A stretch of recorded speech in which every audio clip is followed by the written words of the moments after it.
Fit بال world cup کا افتتاح کرنے والے کون ہیں؟ تو جواب ہے اس کا غانم المفتاح۔ غانم المفتاح کون ہے؟ غانم المفتاح 5 مئی 2002 کو قطر میں پیدا ہوئے۔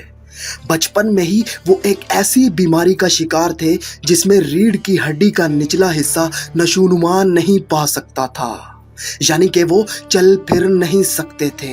ابتدائی تعلیم کے لیے ان کی والدہ نے جب انہیں سکول میں داخل کروانا چاہا تو بہت سے اسکولوں نے انکار کر دیا، اور جس سکول میں بالآخر وہ داخلہ لینے میں کامیاب ہوئے وہاں معذوری کی وجہ سے بچے ان سے کھیلنے سے کتراتے تھے۔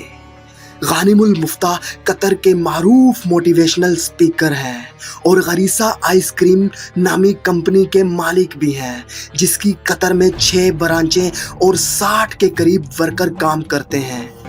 غانم نے اپنے خاندان کی سپورٹ سے ایک فلاحی تنظیم الغانم فاؤنڈیشن کی بنیاد بھی رکھی، جو دنیا بھر میں معذور افراد کو ویل چیئر کی فراہمی یقینی بناتی ہے۔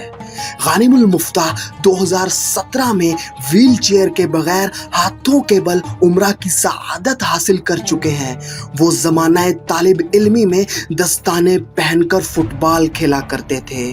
فٹ بال کے علاوہ وہ غوطہ خوری بھی کرتے تھے اور سمندر میں 200 میٹر تک غوطہ خوری کے جوہر دکھا چکے ہیں۔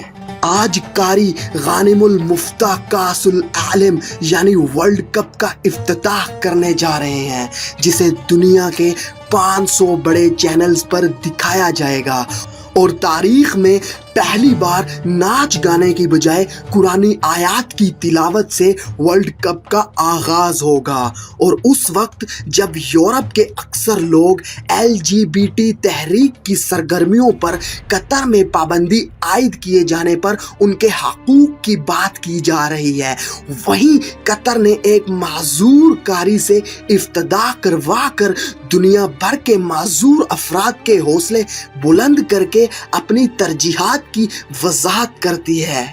تو دوستو، یہ ہوتی ہیں زندہ قومیں۔